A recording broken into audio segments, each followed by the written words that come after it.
Hello, my name is Rania. I'm a teacher, I'm a poet, I'm a writer, I'm a feminist, but most importantly, I am a short, angry woman.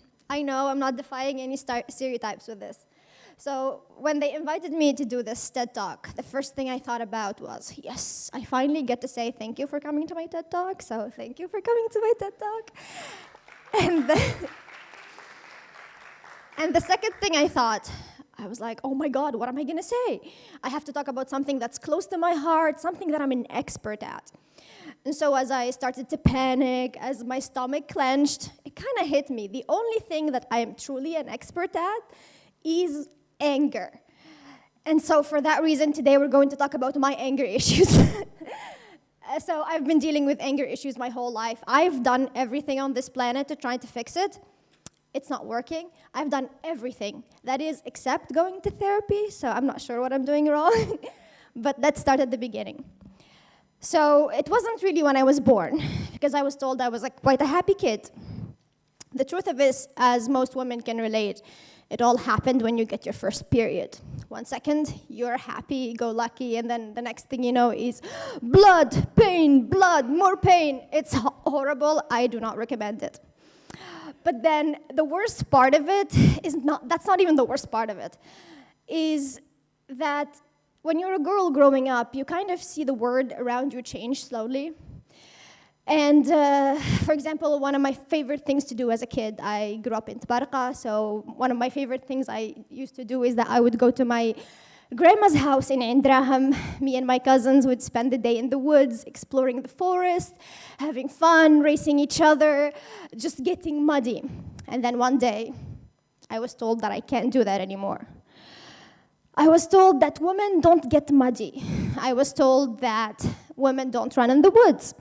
I was told that I needed to dress properly and act a certain way. I was told that I needed to dress properly because my legs are offending the neighbors somehow. I'm not sure. So I got to stay back at home and I watched my male cousins go out and I got to do womanly things, which to my understanding at the time was mostly cooking, cleaning, waiting for the men to show up so we can feed them and then we get to clean some more, yay. So this pissed me off. I got pissed and I went out to the street. When I would go on the streets, I really found out that I was so uncomfortable. I discovered that I felt like I was denting the air around me as I existed. The male gaze following me, constantly surprised that I have the audacity to exist. All of these comments, these belittling, they made me furious, and I discovered what an adventure it is to be a woman walking on Patriarchy Street. I got so mad, and so I ran home. I would go home and I would ask my mom. I would say, why is this happening? Why can't I do this and that? And then mom would sit me down, and she would tell me about fear. She would tell me about the million opportunities she too lost because she was not allowed to do this and that. She told me to be careful. She told me to protect myself because no matter how much of a victim I was, the world will always be against me and they will always find a way to paint me guilty.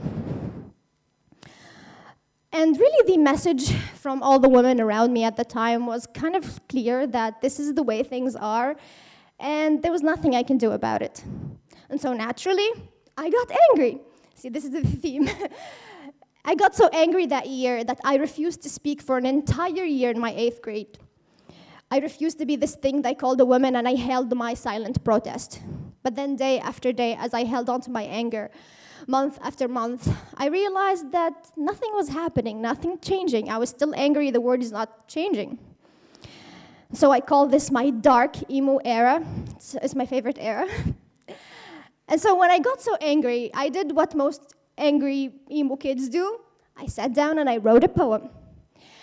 I sat down, I channeled all of my angry emo emotions, and I wrote my very first poem. I went into the living room, I muted the TV, and I told my family, you have to listen. And then the most amazing thing happened. They did not tell me to follow my dreams. This is not the Hallmark white movie you're imagining. What happened actually was that no one believed that I wrote it.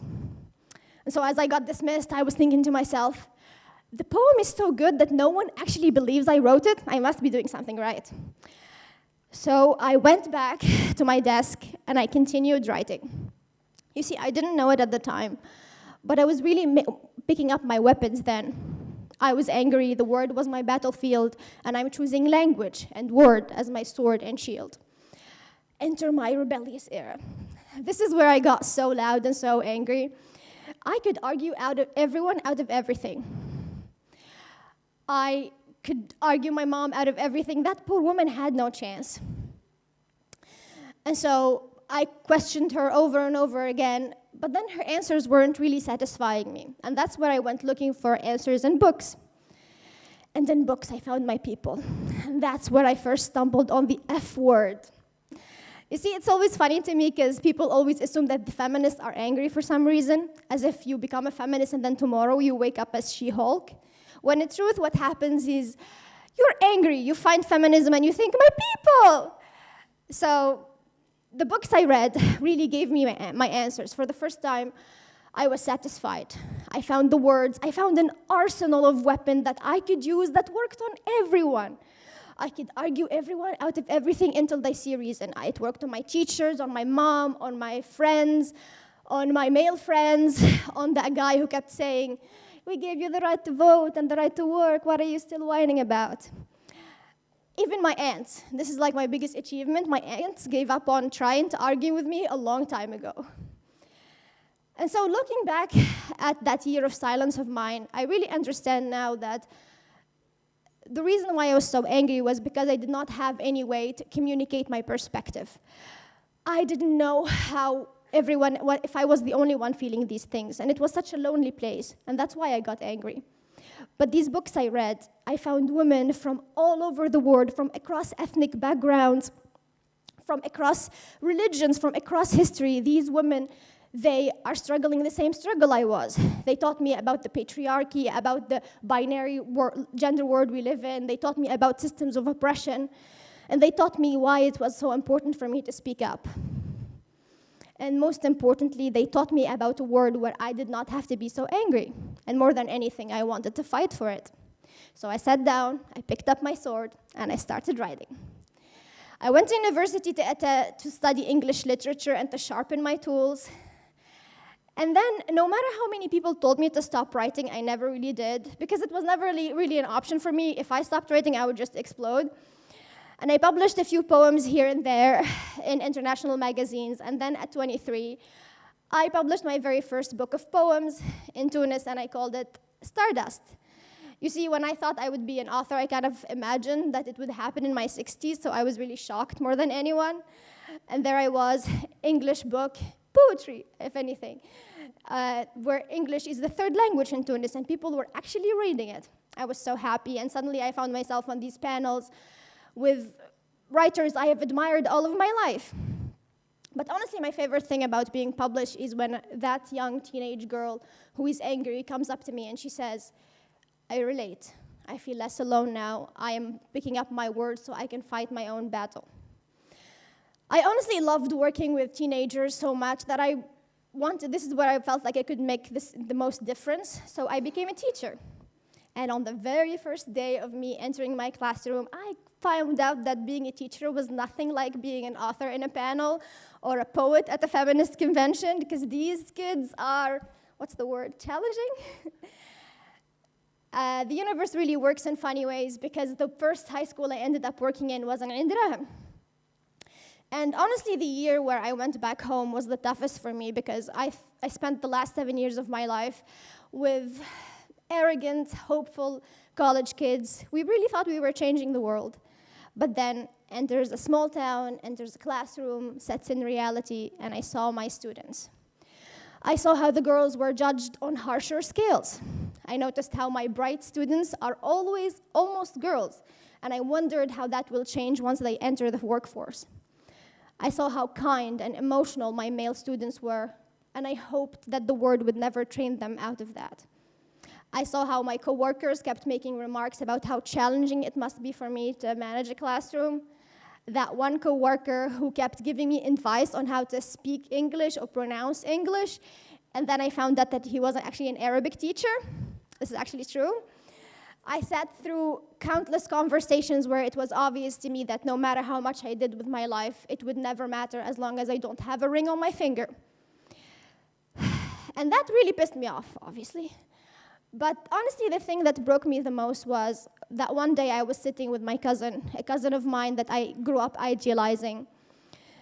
We were sitting in her kitchen. She had gotten married and had a child in the past few years. And then on that day on her kitchen, where she looked at her daughter and she said, "I'm going to make sure she gets it. Everything I didn't." And that broke me because it wasn't supposed to be like that. We were supposed to be the ones who did it. We were the ones who were supposed to be to fight so our daughters would never have to. We were supposed to make a better reality for them. And as I looked around me, almost all the women around their mid-20s at the age were kind of uttering the same stance, this defeatist stance that really drove me nuts. And here I was in my front row seat at the next generation, and I could not help but think how the world was bound to break them too in just a few years. So I got really angry. I got so angry that I started running, and I know running is awful, but there's no such thing as annoyed when you spend the entire day running in the woods, and isn't that where it all began anyway? I am a lot less angry now. See, my siblings are here, and they're probably shaking their heads, but I'm older, so what I say goes. So back to the battlefield. I had already started a book club in Tubarqa, where I invited kids to read books, and to it was always important to me that they learn how to criticize these books and form their own opinions. And all the kids that I talked to, including my students, they all wanted to read, which is something that not a lot of people believe. They wanted to read that, but they did not have the means to. So I got angry, and I found a way to collect donations, and I made an English corner in Tubarqa's public library where they had access to all the books from the classics to the latest bestsellers. This worked, so we created another English corner in Indraham, in high schools and other towns around the Janduba area. It has always been important to me that kids have access to books because I, more than anyone, understand how scary and lonely it is to be a teenager. It's important for me that they find their people the way I did. During this time, I also wrote and published my second book, and I called it Screaming in Color. It has always been obvious to me that writing is kind of a scream, a call for attention for a problem I wanted to fix. But this problem of mine came beautiful, and it's read in poetry, and it's beautiful and colorful, so I called it Screaming in Color. You see, it has always annoyed me how anger is always labeled as the problem. You get angry, and then everyone is telling you to calm down, as if it's a button you can press. Looking back at everything I've ever achieved, it has always started because someone or something pissed me off. We do not become writers because the word is perfect and we want to write more perfection into it, except those romance authors, they're insane. No, we become writers and activists because we see a problem and we hope to fix it. We become anger is not defeat. The angriest people I know are the most hopeful because we want to do something about it. And hopefully, I can do that one day. And as it became really clear recently with what's happening in the world, there is plenty to be angry about. So I invite you to be angry with me, because I know personally that I am angry because I dream of a better reality. I am fighting because I am hopeful. I am choosing language, writing, or even speaking out online because I know that I can reach that one person. And in the time of a lot of followers and crazy numbers, we forget how important it is to reach that one person. And it is an honor. Violence takes place when language fails, when communication fails, when voices are oppressed, and I do not want to live in a violent world, so I choose to speak up. I choose to write story as a North African woman. I choose to fight, because accepting the status quo is no way to make progress. Because being silent and neutral in the face of injustice, no matter what the injustice is truly the most inhumane thing to do.